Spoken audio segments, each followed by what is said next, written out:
What is it that people are seeing? Is it a man? An animal? A myth? Or something else? Are they delusional? Are they lying? Some are pastors. Some are law enforcement. Some are military. If they are delusional liars, why do we trust them to lead us to God? To put people in jail? And to protect our way of life? Why are their words and actions good enough for that? But when it comes to experiencing something out of the ordinary, something fascinating, something possibly terrifying, they become a fool, a joke, an idiot. Not here. We are the Big Dog T2B. Welcome to the show.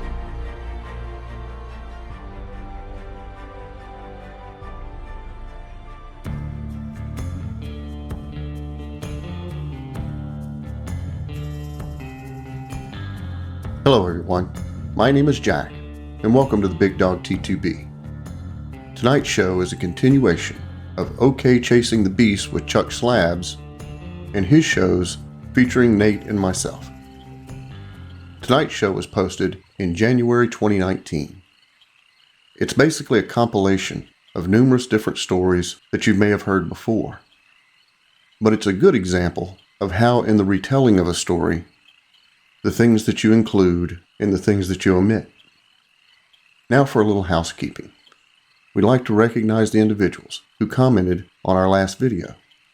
Robert Bashofsky, Hoosier Squatch, Blount County Bigfoot Research Organization, Morcaden, Jeremy Harrison, Matt Ryan, Brian Merrick, Patrick Noble, Robert D., and Jeff Townsend. Thank you all very much for your kind words. So we've had an uncommon occurrence. And the reason for that being uncommon is probably mostly my fault. I'm not a salesman, and I have a difficult time adding to every show. Please like, share, subscribe, and send us an email if you'd like to get in contact. That being said, we have received 2 emails. One email is from Jackson. Jackson has requested some tips and hints on how to conduct Bigfoot research. We'll reach out to Jackson soon, help him with some tips and tricks, and hopefully get him on the show. We've also received an email from Dave, who would like to discuss his elk hunting trip to Colorado in '97. Dave also appeared on Sasquatch Chronicles episode 330 to discuss this information. It must have been a pretty good show because it's a members-only show. We'll reach out to Dave soon and see if we can't get him on our show. I know how much I dislike multiple ad interruptions during a podcast, so we've never monetized through YouTube, and that's due to me. We are, however, starting to explore merchandise options. Well, enough of that. Let's get on with the show.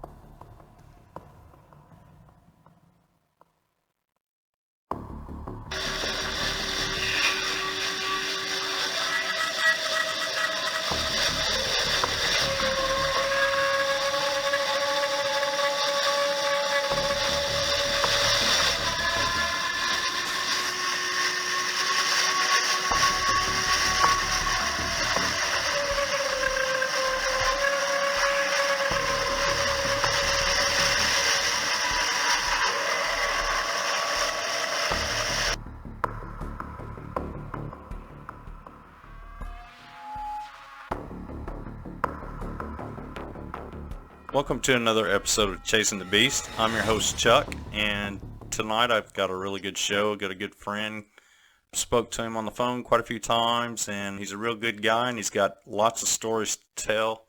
So I want to welcome Nathan Bowling to the show. Nathan, how are you doing tonight? I'm good, Chuck. How about you? Doing good. Well, I'm excited to get you on the show, and I know you've got a lot of stories. What I like to Well, I've do, been looking forward to it. what I like to do, Nathan, is kind of tell us how you got interested into the subject, and then go right on into your encounters, if you don't mind. I can do that. Truth of the matter, I've always been a Bigfoot nut. I mean, at a young age, Bigfoot was always a fascination to me. I always felt like I knew that there was a Bigfoot. Then, as years progressed, and the subject always interested me, and being an outdoorsman, I was raised in the woods, deer hunting, coon hunting, any kind of horses, trail riding, anything you do in the outdoors. I spent more time outdoors than I did indoors. And my actual first encounter was coon hunting. My dad he's never halfway done anything. Anything my dad ever done, he went all out with it. So he had some really expensive dogs, and at the time I would do anything in the world to be around my dad. Coon hunting really wasn't my cup of tea, but that's what he done, so that's what we done. One night we went to a place here near where I live in Alabama, Greenbrier Cove, and it's a place we had hunted. People had hunted for many generations before me. It was pretty well a wilderness area, and all the land there were individual landowners, but it was most of the land was leased by timber companies, and the only thing that you could do, you could get hunting rights on it and hunt it, but you couldn't.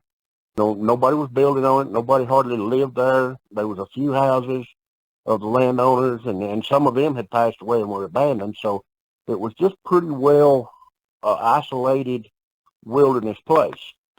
I had two friends, and we carried a young dog that I had and an old dog that my dad had that was a very experienced hound. Me and these two guys I went to school with, I was 17. This was in 1986. We went to this place hunting, and we were pretty comfortable being there. We hunted all the time. So right at the foot of the mountain, when you go into this cove, there was a bean field, and we stopped in that bean field and turned the dogs loose, and it wasn't but a minute they struck a trail, and just a few minutes later they treed. So we were right in the side of the mountains, and the echoing of the dogs, they sounded like it wasn't too far to them.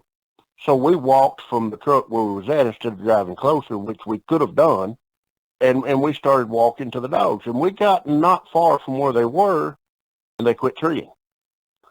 A young dog, you might expect that from, but this aged, experienced hound that had been to the world hunt 2 or 3 times, he doesn't do that. Mm-hmm. So the first thought in my mind is somebody is messing with the dogs. So I thought, well, I'll call them in. It's getting late. We'll go home anyway. So I started to call the dogs, and the dogs didn't come, but whatever did come, it sounded like you was driving a car through the woods. It was making a big show of it. It was thrashing brush, and it came within probably 50 or 60 feet from us, but we couldn't get a light on it, and it started making a big circle around us. So what we did, we waited till it got on the back side of this circle, and we started making our way back to the truck. Well, it followed us, shaking brush and letting its presence be known, but it followed us almost back to the truck. And I told the guys with me, I said, look, I don't know what that was, but whatever it was big. And I told them, I said, we got a 22. So I said, that ain't enough, but I'm not leaving these dogs down here. So we went back to the house, and I had a 30-30. I reckon everybody has had a 30-30 at some time or another.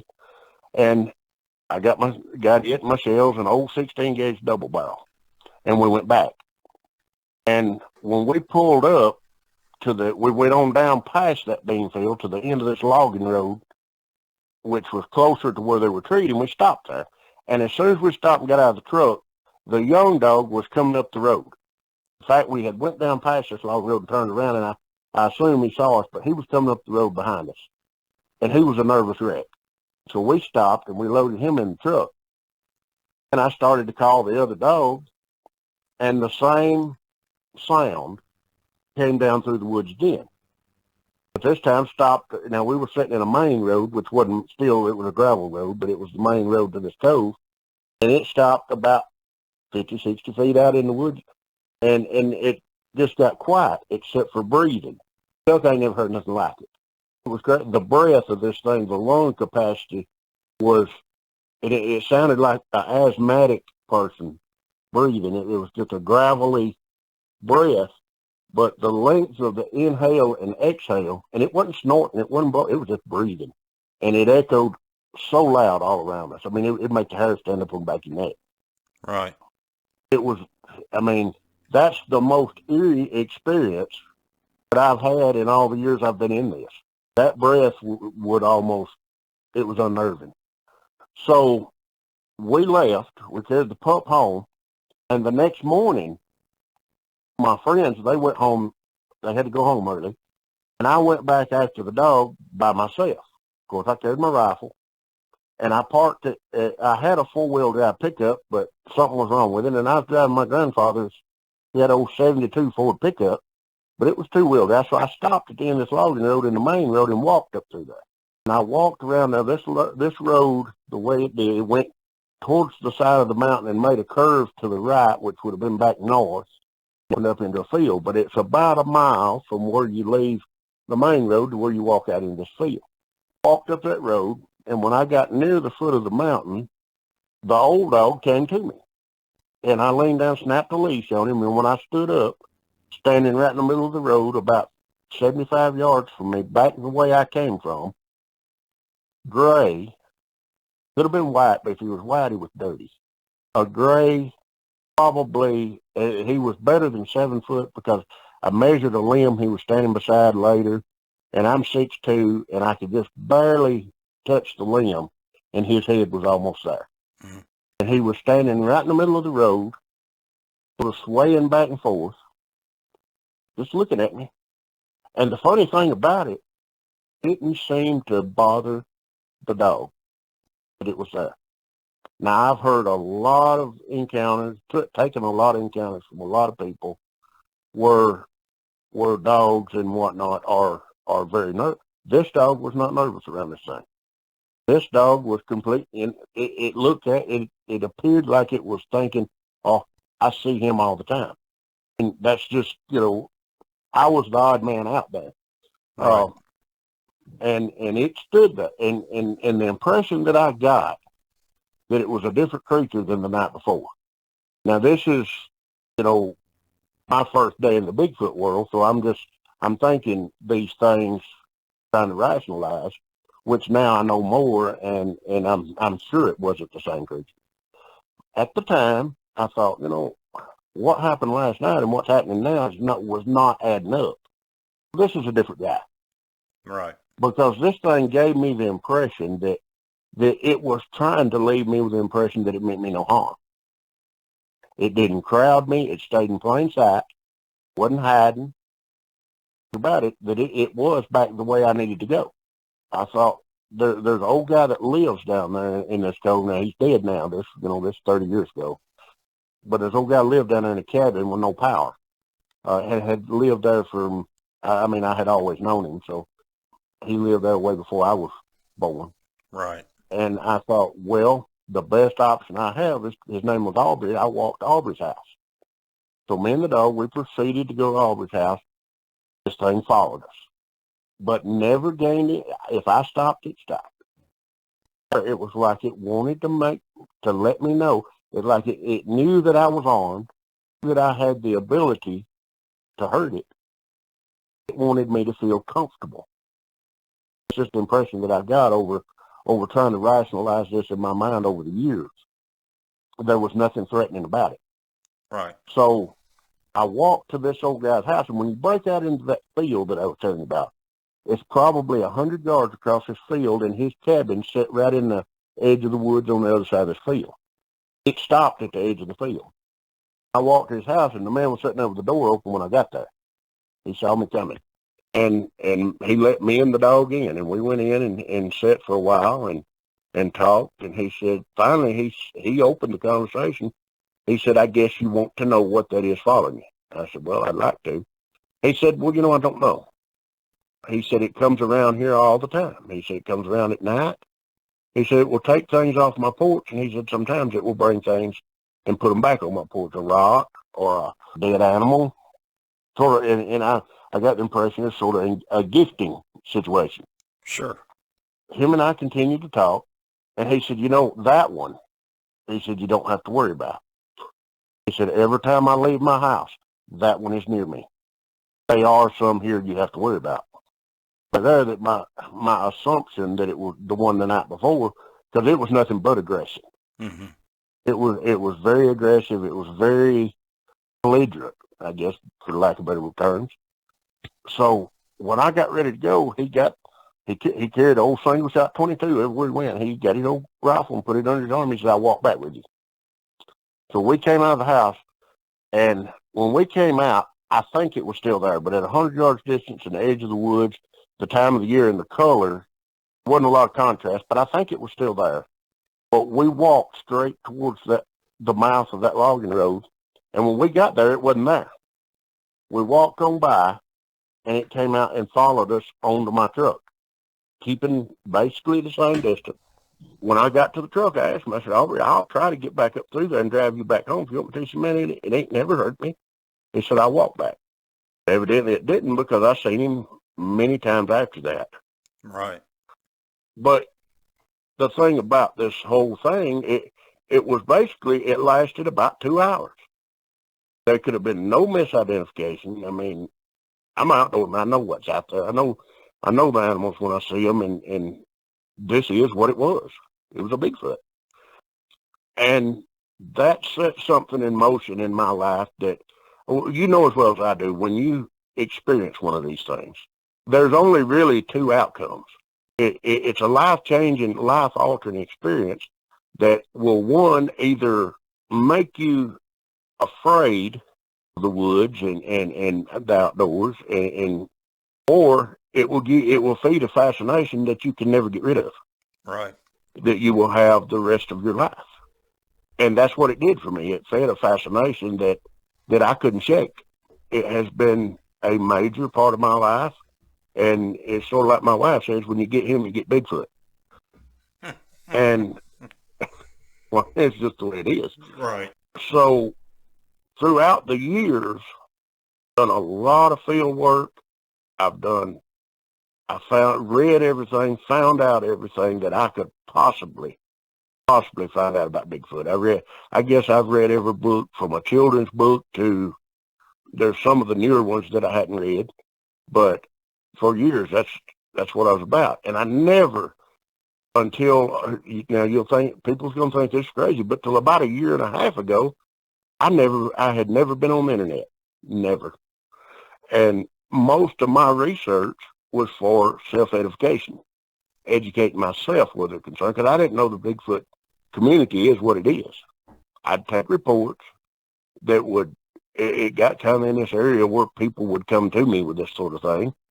But I was really restricted to the area that I worked in, and for good cause. They're here, and it was easy and handy to research them. But for years and years and years, pretty well dealt with the same behavior out of the same group I have basically dealt with since day one. Mm-hmm. And my thinking is, behavior, whether it be humans or animals, is a learned behavior that you acquire from your parents by your raising.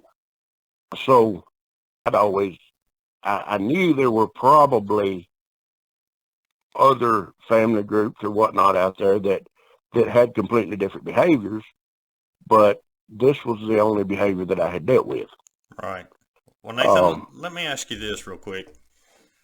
Okay. Can you describe the one that stepped out right in front of you? Can you kind of describe Sure. maybe his appearance to the audience? He was, like I say, he was over 7 feet. Could have been near 8 feet, because like I said, that limb, I could barely touch it, and it was almost, and I couldn't tell at that distance. He could have been a little before it or a little after. Right. So, but his head was up there with that that branch, and I could barely touch it. I'm 6'2", I can touch an 8-foot ceiling. He was close to 8-footer. His shoulders had the somewhat conical head, but the hair on his head was long. He looked like his hair, and it was hair. It was not fur. Mm-hmm. It was hair just like we've got.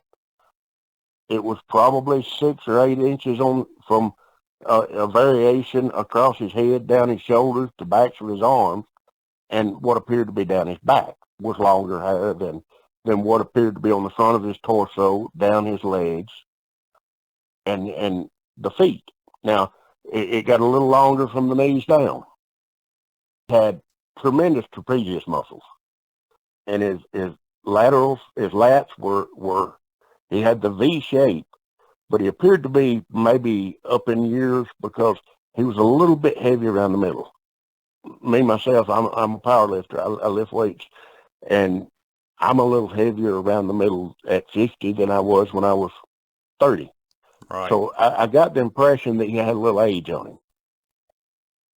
The hair came down like bangs a little bit, and then it come up on the side of his face. Now, there was no mustache, but it come up on the side of his face, up sort of on his cheeks.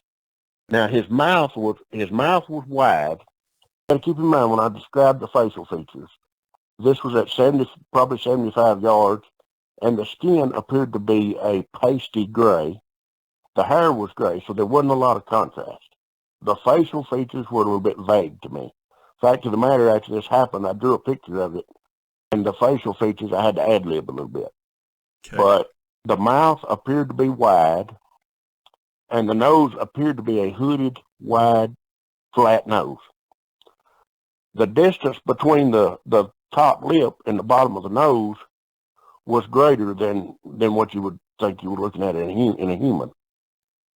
But the lips they weren't fat, prominent lips. It looked like somebody had drew a line on the face for the mouth, a straight line across it, and that was the mouth. You could see it. I couldn't see the teeth at that distance. He appeared to have a brow ridge with somewhat eyebrows, and the brow ridge, he never turned his head so I could see how prominent it was, but you could see the contrast above the eyes that would give you the impression that it had a prominent brow ridge. You couldn't see any ears because the hair was just like a long-haired person. They were completely covered. It was a male. His muscles were well defined, and I hear people say about a weightlifter, and that really wasn't what it was like. It was like somebody the difference in a weightlifter's muscles and somebody that's done hard work all their life. Okay. It was more like the person that's done the hard work. Okay, that's interesting. They were. Most people that talks about them built like a bodybuilder, the one I saw really were, or the ones that I saw really are not. They're built like a big, strong man, a naturally strong man that's done hard work all his life. Maybe the traps and stuff look a little bit like a weightlifter, and the V shape of the lats will give you that impression. Right. But the biceps and triceps and forearms were longer, leaner muscles than you tend to get with a weightlifter. He was really a magnificent creature.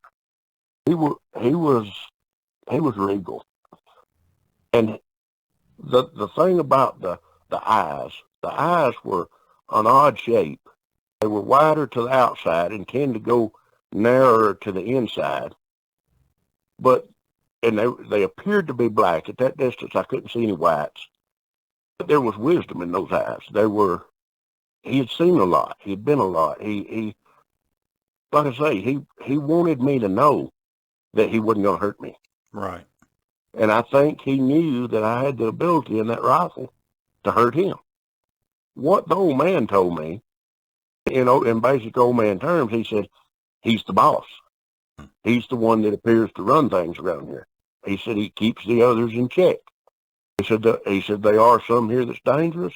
He said there's some females here. But one of the most incredible twists to this whole thing is about 3 weeks ago, I took a report from a lady. Now, her children, I went to school with her kids. There's not a lot of difference in our age, and never heard this from them. Of course, people don't tend to advertise the whole Bigfoot thing. Sure. But I took a report. I took a report from this lady that lived at the time probably 5 miles or maybe 7 miles from where I had my first encounter. And she lived, geographically, it's nothing but a greenway between where she lived and where this took place. And she with a specific reason, she had told my wife something about it. So I went down with my wife one day. This lady is 70-something years old now, and she was telling me about her children. Told me where they used to live, and they were building a house, and at the time they were living in a double-wide house trailer at the end of a gravel road with a pond down behind it, and down near this pond the kids would go play. And she said one afternoon that all the kids come running to the house, and they were all trying to get in the door at one time, and they told their mom, said, "Mama, there's a big hairy man and was watching us." They described it, and she said that, she told them, "Oh, it's probably this or probably that." You know how parents do, non-believers. Right. Well, to make a long story short, she said at the time she had her washing machine on her front porch. And she said one day I went out to put a load of clothes in the washing machine shortly after this happened. And she said I looked up, and she said there was this thing coming down this gravel road, walking upright like somebody. And she said, the kids were right. It looked like a big hairy man. She said it sort of caught me on the porch, and she said if I'd have tried to get back to the door, it would have seen me. She said I just squatted down behind the washing machine. She said it came down the road, across her yard, right beside her porch, within 5 feet of her house and on into the woods. I believe, as she said, it was gray. Now, this would have been probably 3 or 4 years before my encounter. But she said it was gray. She said it never offered to bother her kids, that it would just watch them. I believe it was the same one I encountered. Yeah, I could see that. Well, the behavior. Right. And I'm a big behavior. I study more behavior than I do physical evidence. Because behavior will tell you, I distinguish groups by behavior. I distinguish individuals by behavior, and behavior that I've seen before, or behavior categorized behavior that I hadn't seen before. Is, that to me, in the area that I live in, hard ground, we don't get a lot of castable prints. Ground we have, a soft foot, unless it's muddy, is not going to leave much of a track. So then you got to get into the more non-physical evidence, the behavior, the things of that nature. So by the behavior of this creature, she said it kept its distance, it watched her children, but it never made any aggressive move towards them. And other than the fact that it was what it was, behavior gave them no need of concern or fear, just the unknown and the child factor. But she said, and this is the first time ever that I've really got detail put to the face of the creature that I saw. She said it looked just like a hairy old wrinkled up man. And she confirmed most of what I thought I was seeing on the face. But she said it evidently didn't know she was there. It just walked right by her and on into the woods. You had said something one time to me in some of our many conversations. You think they mark you. Yes. I think maybe you're right. I don't understand it, and I don't claim to. But I think maybe you're onto something there, because after I took this interview with this lady, and I interviewed one of her daughters about the whole situation, I asked her, I said, do you experience anything here where you live now? She said, and now there's a greenway that runs, same geographic area, runs right to where I had my encounter and right over to where she lived when she had her encounter. And she told me, said, well, she said, I hear screams and things that sound unnatural in the woods. And she said, other than these kids coming knocking on the house, not really. And I backed her up. I said, what do you mean knocking on the house? And she's got a grandson that lives with her. One of her daughters and her son lives there. But this guy's in his 20s. He's, you can fill in the blank for that. Sure. But first, it was somebody trying to get him to come outside. Some people he run around with. But it has knocked on the side of their house hard enough that it would knock pictures off the walls on the inside. Mm-hmm. And I told him, I said, I wouldn't count on that being his friends trying to get him to come outside. Right. And I went into a little detail about that. I said, basically, that is Bigfoot behavior. Now, she's got blinds on every window, but I said, I guarantee that if you opened your blinds and really paid attention, you would find that it would be out there looking at you. So they tend to be, and why I don't know, they tend to be window peepers, and they do the slap it on the side of the house thing. And that sort of unnerved her. I probably shouldn't went there with her, but I didn't want her to walk outside thinking it was somebody out there. Sure. And, there comes a point you have to shoot straight with people. But I asked her, I said, the original creatures that you saw, I said, was that the only time you saw them? She said, no. She said, and she told me the lay of the land, said there was a hill. And when you come off that hill down to that pond, she said, I would see him come down through there sometimes and go to the pond, and he would be down there a little while, and you see him go back. And she said, then one day, I saw him come down by himself, but when he went back, there was one that was considerably shorter and a little bit darker color, went back with him. Mm. So she saw two. And, and all this is like pieces of a puzzle, and it just amazed me that 30-some-odd years later, I get a report that fits right into what I experienced all those years ago. Right. And appears to be the same, probably the same creature and the same family group. Well, I take these reports. I don't really know what to have. Will Javnin, he tells me that there is a population increase.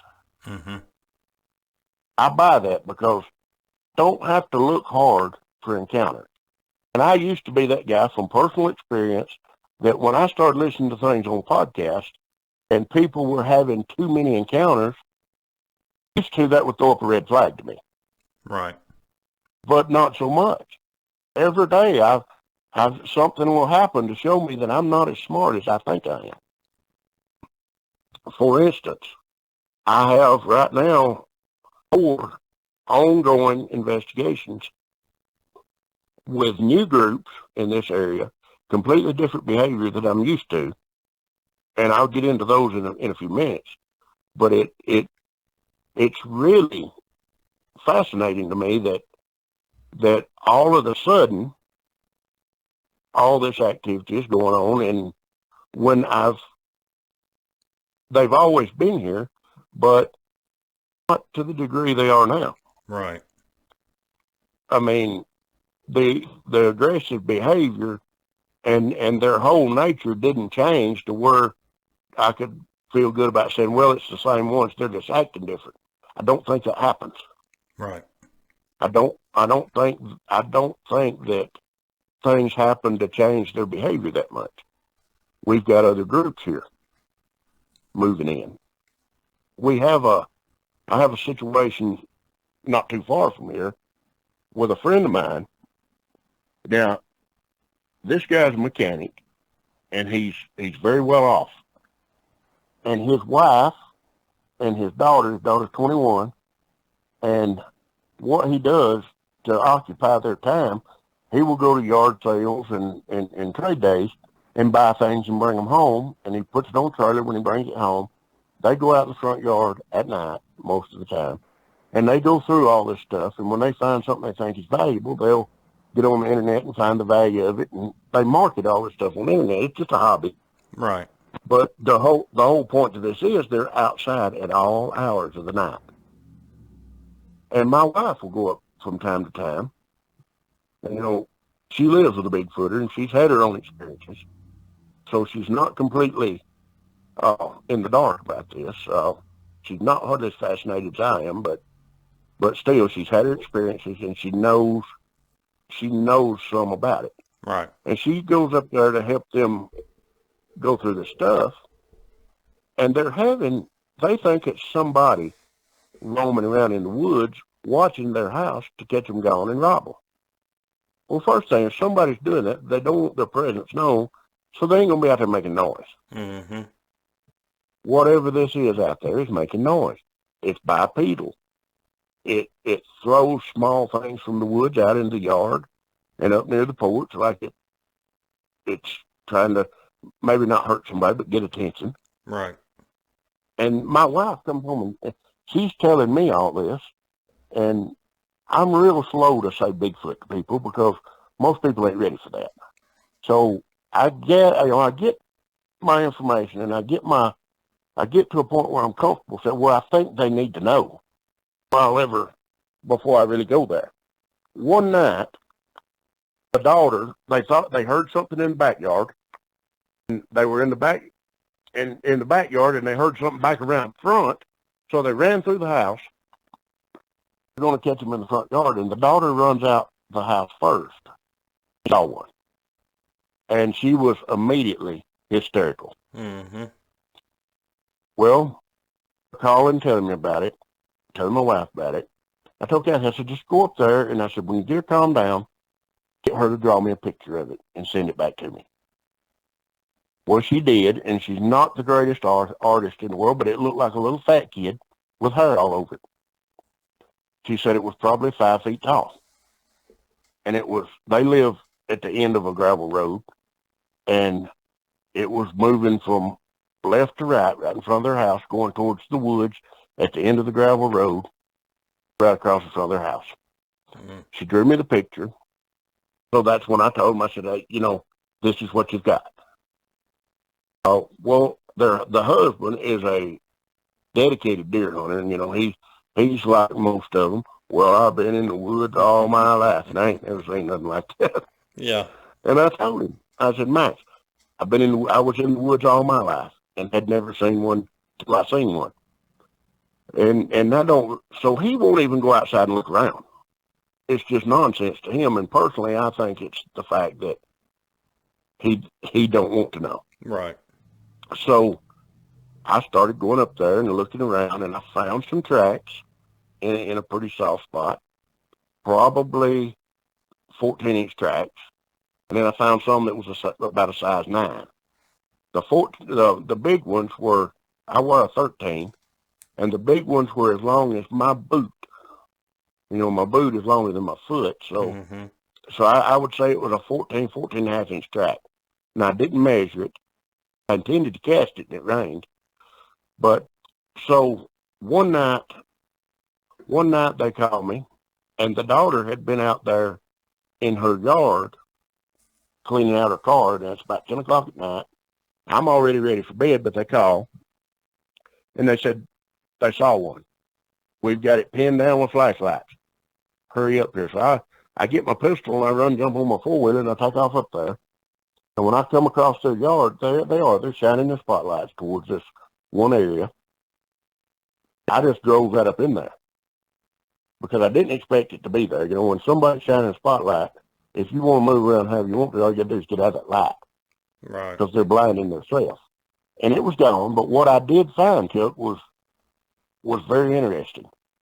The weeds beside their house was probably 5 feet high. And it was like a blind they had left. Mm-hmm. It was probably 4 or 5 feet deep and 5 feet high. But once you got through that area, there was an area about 30 feet around that was wallowed, looked like a buffalo wall. It was wallowed to the ground. These things were spending a lot of time right there. Right. Close and that close. Now, the daughter, where she was cleaning the car out, she said she felt like something was watching her, and she turned around with spotlight right in one face, sitting there with those weeds parted. And that was probably 25 feet from where she was at. So then I decided they probably got a problem. They're getting way too close. So I went up there and I evaluated things. I was up there one night and I walked. They've got a lot that used to have horses in it. And there's a remnant of the fence left. But in the area where the horses were, the woods are pretty clean. Mm-hmm. Now you step right across that fence, it's a pine thicket. Mm. And I was looking that over and up on the porch in the back of their house, the mother and the daughter, and I had walked around to the back porch, and she was shining a spotlight through the woods, like people do, and just dropped her spotlight and covered her face. She started saying, "Oh God, don't go back in the woods. Don't go back." And I asked her, I said, "What did you see?" And I'm thinking probably the alpha, but it stepped out from between two trees, for her to put the light on it. It stood there and looked at her for probably 5 or 6 seconds, then just turned and went on its way. And it was like it was saying, "Here," allowed her to see it. And so I went out there to where it was at, and their son, which is not the bravest guy in the community, he came out and he had an AR-15 with him. And I asked him, I said, "What are you planning on doing with that?" He said, "Well, I'm going with you." I said, "Well, if you're taking that," I said, Today "don't I'm shoot going to nothing list unless 10 I reasons tell South you to." Because I carry a 12 gauge and a 44 Magnum. And we got out there in the near the back property line where you go into that thicket. And we started hearing vocalizations. And now I was facing due west. So then I decided they probably got a problem. They're getting way too close. So I went up there and I evaluated things. I was up there one night and I walked. They've got a lot that used to have horses in it. And there's a remnant of the fence left. But in the area where the horses were, the woods are pretty clean. Mm-hmm. Now you step right across that fence, it's a pine thicket. Mm. And I was looking that over and up on the porch in the back of their house, the mother and the daughter, and I had walked around to the back porch, and she was shining a spotlight through the woods, like people do, and just dropped her spotlight and covered her face. She started saying, "Oh God, don't go back in the woods. Don't go back." And I asked her, I said, "What did you see?" And I'm thinking probably the alpha, but it stepped out from between two trees, for her to put the light on it. It stood there and looked at her for probably 5 or 6 seconds, then just turned and went on its way. And it was like it was saying, "Here," allowed her to see it. And so I went out there to where it was at, and their son, which is not the bravest guy in the community, he came out and he had an AR-15 with him. And I asked him, I said, "What are you planning on doing with that?" He said, "Well, I'm going with you." I said, "Well, if you're taking that," I said, "don't shoot nothing unless I tell you to." Because I carry a 12 gauge and a 44 Magnum. And we got out there in the near the back property line where you go into that thicket. And we started hearing vocalizations. And now I was facing due west, and I guess it would have been like my 10 o'clock at a substantial distance. You heard an owl call, but it had that gravelly growl at the end of it. Right. Then there was another one to my 2 o'clock, almost identical sound. 50 feet in front of me, pine thicket, the same call, but it wasn't up in a tree. It was down next to, it was about eye level. You can pretty well tell where a sound is projected from, 50 feet in front of me. And as soon as it made that call, over my left shoulder, it sounded like a bunch of spider monkeys. Mm. I mean, I don't know if one was making all that sound, if there was more than one. But that put us on 3 points around it before they ever allowed us to know they were there. Right. And I looked around, and Brad, he's headed to the house. Him and his AR had all they can stand. So I worked my way back out of there as quickly as possible. And I tell him, I said, okay, here's what we're going to do. I said, you're going to have to bush hog all these weeds down to get the cover back away from the house and take away anything that they can hide behind because they're getting too close. And then we did that. And then a few nights later, now it had got the mother and daughter, they smoke, and they would go out on the porch and smoke, and it had got them so unnerved that they were doing their smoking in the bathroom. Mm. And she called me crying one night. She said, under the house. I said, what? Said, there's a Bigfoot under the house. Okay, I doubt there's a Bigfoot under your house, but I'll be up there in a minute.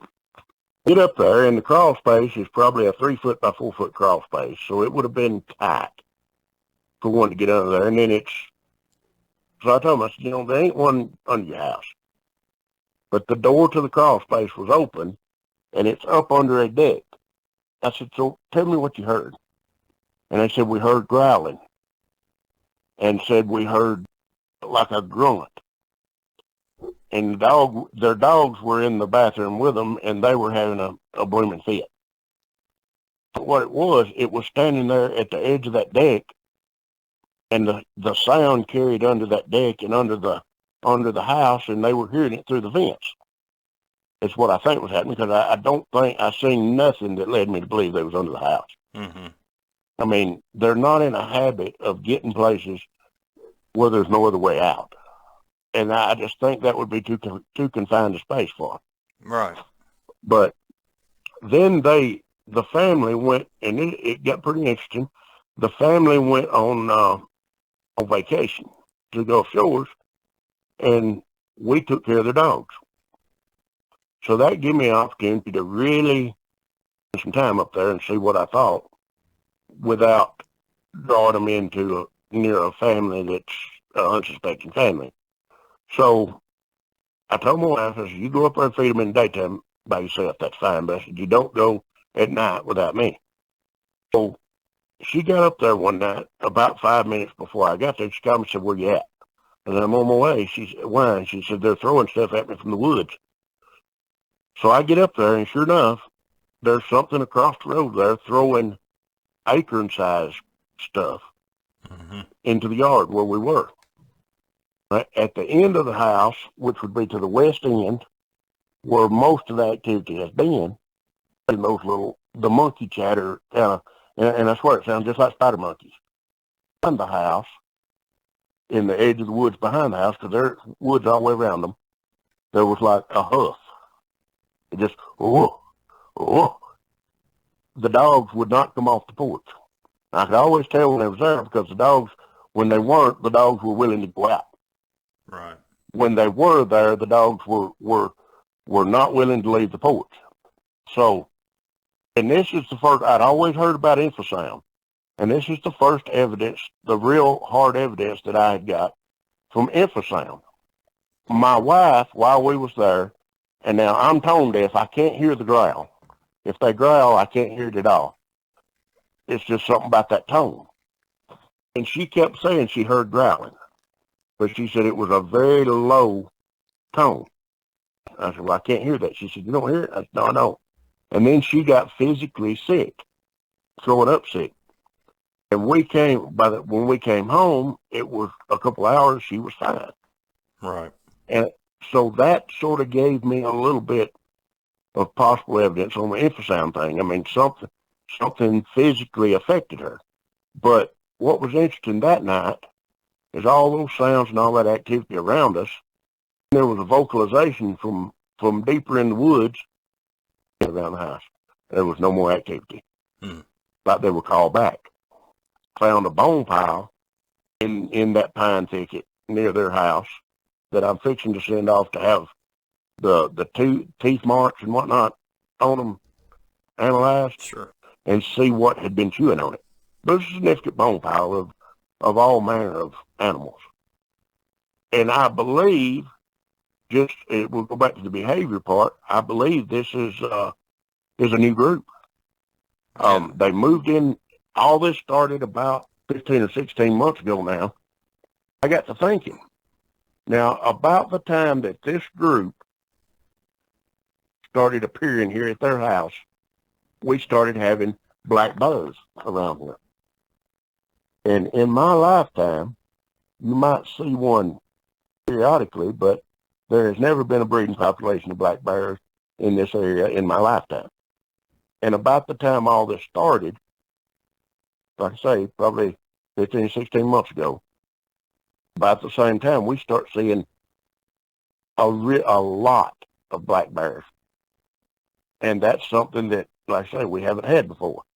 So I started putting two and two together. Why would the bears be here? Why would a new group of Bigfoot be here? And it sort of, and back in November of 2016, up in the Gatlinburg, Tennessee area, there was a wildfire.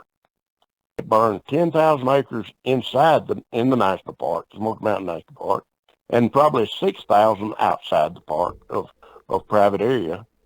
And that took a lot of habitat away. Mm-hmm.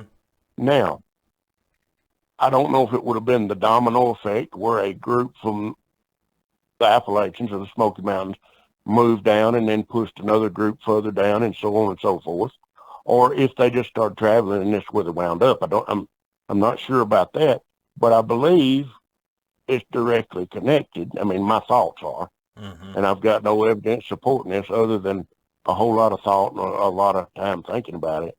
I believe it goes hand in hand with the bears showing up here, and I believe the bears showed up here because of the destroyed habitat where they originally lived. Now, like I say, I don't have anything scientific supporting that. It's just a hypothesis I have. No, it does make a lot of sense. Well, I mean, when their habitat's destroyed, they got to go somewhere. Right. And if they move from that 16,000 acres that was burnt, if they move right over to the next scope of woods and there's already a population there, it's going to stress the food source. Mm-hmm. So they have to move further. Or somebody has to move further. Probably the dominant group will stay and the less dominant group will move further. When all this happened, now I've got a valley here next to me that they have always been in. Fact of the matter, I talked with Kumbo the other night, and Kumbo told me a story about this same place that I'm fixing to tell you a story about. An experience that he had there years ago. Mm-hmm. But with that said, this valley here, there has always been a population of Bigfoot here. The fact of the matter, when I would want to research, this is usually where I'd go because the place where I had my encounter has been logged off in that area. So I'm assuming the habitat is less friendly to them than it used to be. But in this valley, it ain't nothing but sinkholes. It's got caves. And I mean miles and miles of tunnels in these caves. So, fact of the matter, it's famous among spelunkers and geological people. The cave systems around here are studied worldwide. And in this valley, there has always been at least a large family group. And there is thousands of acres connected to this valley. As you go south, is virtually wilderness. So I'm used to dealing with these, and there has never been any kind of aggression. They will always know you're there. Pay attention, you will know they're there, but if you don't, you may not ever know. But these creatures have went out of their way for the 30 years that I've been looking into this to stay out of the way of people. And then all of a sudden, you've got this other group up here that is really brazen. They don't give a rip who knows they're there. Right. And the difference in the behavior told me we're dealing with a completely different group. And I think they're a different type. I don't know what your thoughts is on the different types. But the group in this valley tend to have block teeth. in a more human-looking face. And the ones that I've seen up at the Malone residence has a little bit of a snout, maybe like a baboon, Right. and they have canines. And I think the difference in the subspecies, these two groups are not mixing. Because if you look to the down in this valley, I have never found a tree structure of any kind. When you come out of that valley on the north end, as soon as you get to the top, you'll start seeing tree breaks and trees. I call them semi-structures because I hadn't found any teepees or anything like that, but there's tree breaks. The traditional evidence that you see, it's there. From there all the way up to the Malone residence, up the road from here, you will see that sort of thing. But off in this valley, with the ones that has been here for so long, you won't see any of that. That's kind of odd. And that's very interesting to me. Yeah, it is. That's very interesting to me. I don't know. Now, in this valley, all my life there has been all kind of legends and whatnot, ghosts, witchcraft, everything. And I credit it all to the creatures being there and the old folks trying to explain this away. Because the old folks used to talk about the white thing. That's what the old folks called it. And we tend to have more gray and white creatures in this area than any other color. But in this group where the Malones live, I've never seen a gray or white one. Now, I don't know if that's just genetics or what it is, but I'm sure hair color is probably hereditary and probably some to do with age. But this legend of the white thing has been here way longer than I've been alive. But in this valley, people are afraid to go there. They just don't mess around in there. So I'm thinking the lack of tree structures is probably because they lived in this valley for so long and they're comfortable there. And they've never had a reason to need to mark their territory. Right. I don't know if that makes sense or not, but it makes sense. Yeah, it makes sense. That's where I'm. And I wouldn't be surprised if you start seeing some structures in there, especially if you've got a new group, on top of the hill there to kind of separate the two. Yeah, and I think the group in the valley are bigger, and I think they're the dominant ones because their range has not changed. But I've seen no evidence of this other group in that valley.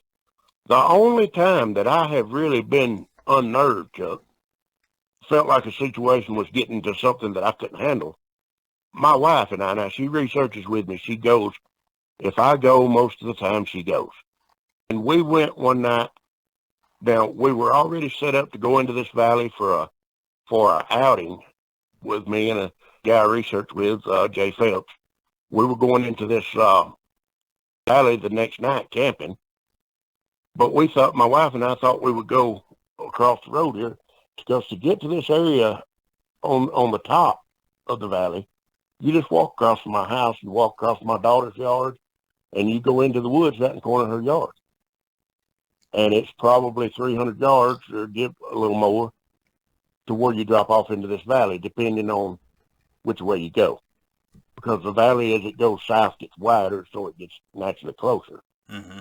Where we go in, and now all this is my family land, has been since 150 years ago.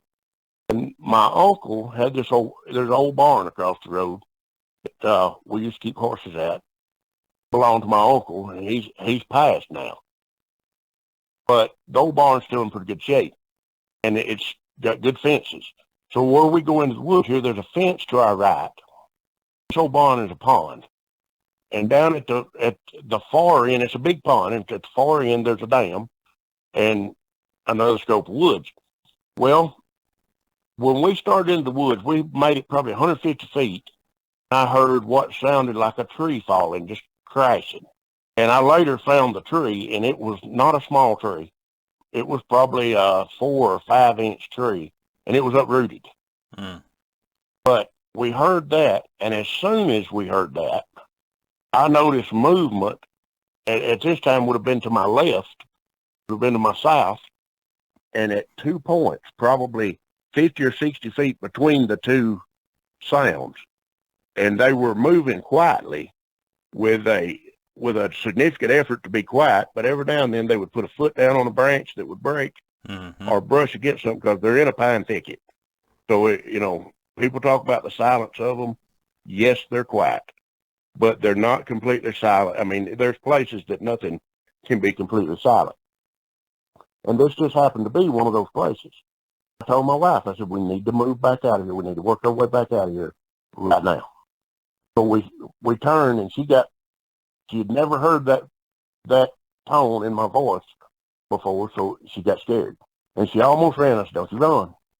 I said, don't you do it. I said, the best place for you is right here. Because I'm always armed. And most of the time heavily armed. And we started walking back out. And the impression that I got is that put those two on my right, not my left, when we turned around. And the impression that I got is they were trying to cut us off before we got back out into the yard. But we got back out into the yard, and as soon as I did, I heard the loudest wood knock I've ever heard in my life. It sounded almost like a rifle shot. Right. You could tell it was wood on wood, but it was very loud. It was like a symbol of frustration, like, well, crap, they got away, sort of thing. Mm-hmm.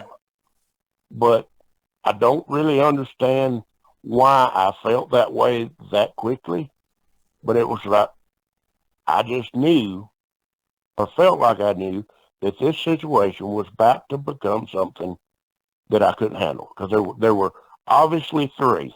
Mm-hmm. Well, in a situation with three, can you put them all down in time to keep something bad from happening? Probably not.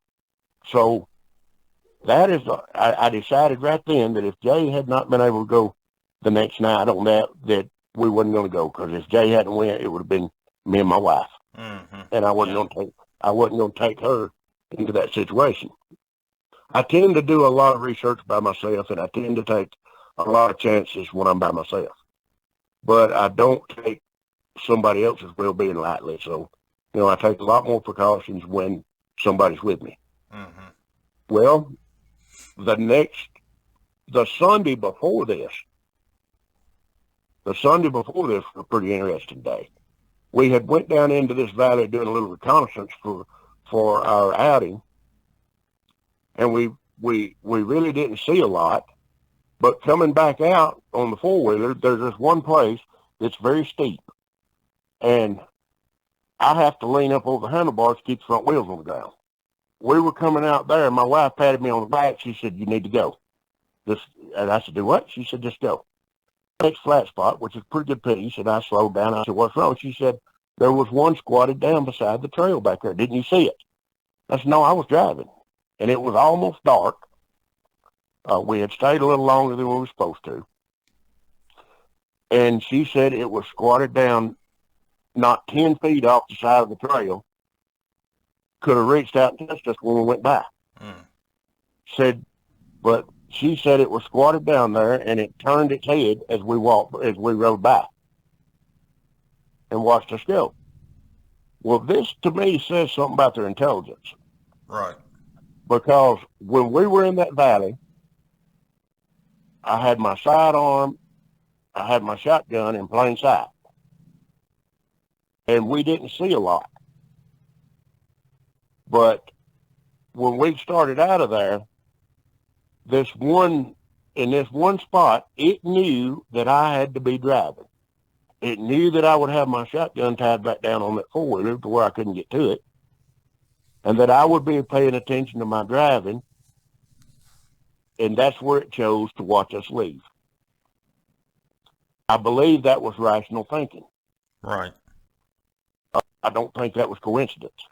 No, I don't Because either. it couldn't have picked a better spot. If it was going to observe us, right there was the only place coming out of that valley that it would have been hard for me, had I seen it, it would have been hard for me to react. Mm-hmm.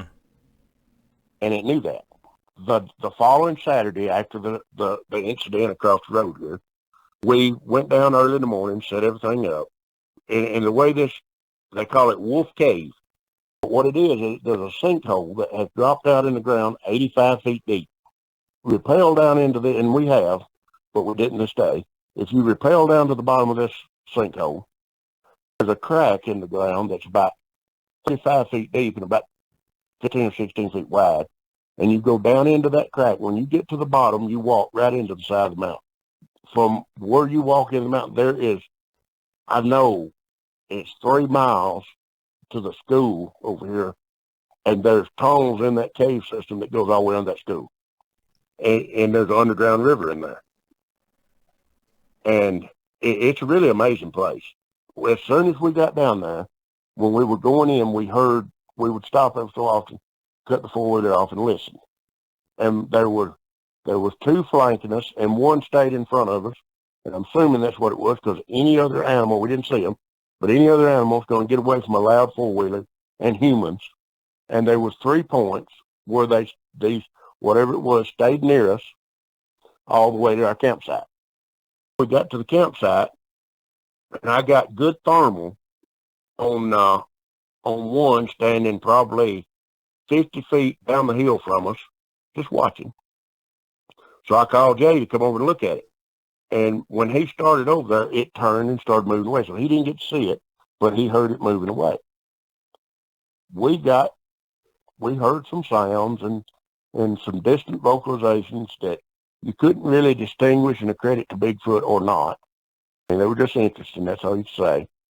But about 2:30, I told myself I'm going to lay down for a little while. I said, if you see anything or you get tired, wake me up and you can take a nap. Well, at 3:30, he woke me up. He said, there's something coming out of the cave. So I get up, and we get thermal on one come out of that cave, and it's climbing up the side of the sinkhole. Now, it got to one leg where it figured out, I think, that we were watching it. And it went back down and went back into the cave. But where it was standing when it figured out we were watching it, from the bottom of the heat signature to the top, was probably 8 feet. Well, this is the place that I was telling you about that Toombo had an experience in that cave. Mm-hmm. I know what Toombo said, but you know, when you're talking to him, get him to tell you about it, because I don't want to relay somebody else's encounter. But it just confirmed basically what we saw that night, and that will happen almost any time. If they're there and the evidence is real, something will almost happen always to confirm it. And that it just amazes me how things get validated through time.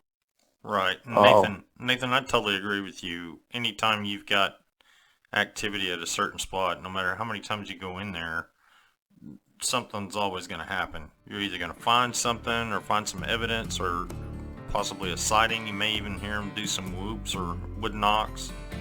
It happens a lot.